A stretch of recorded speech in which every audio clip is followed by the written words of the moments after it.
If you've ever felt confused as to why things aren't working in your favor, then this might be for you. January 1, it is not God's function to create or uncreate the circumstances and conditions of your life. God created you in the image and likeness of God. You have created the rest. When I read this quote, the only thing that comes to my mind is that life isn't just happening to us. I've always said this in our readings.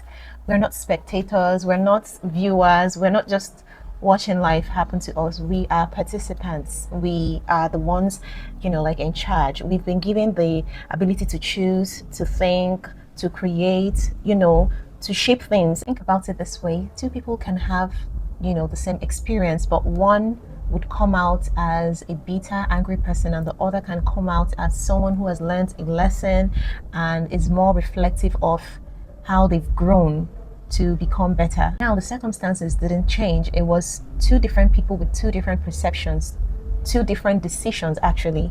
One person made a decision to let that experience turn them into bitter and resentful. The other person, however, decided to learn from the experience, to use it as a tool for growth. We have been given the gift of awareness. We have been given the ability to decide how we want our lives to play out. God has created you in the image and the likeness of Him.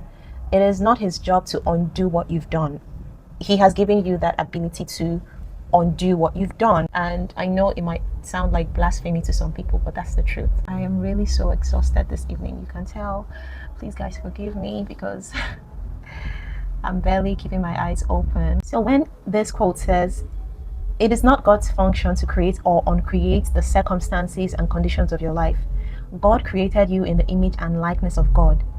You have created the rest. The quote is not trying to make us feel so bad about what we've done. It's actually trying to liberate us from that mentality of thinking that we have to wait for God to just wave His magic wand from above and then undo it. No, it's saying as you have done this, you can still undo it by yourself. So the key takeaway here is that we're not meant to just sit around and wait for life to happen to us. And so when we sit with that, it changes how we look at our patterns, our choices, and even the stories we tell ourselves about who we are and what's possible.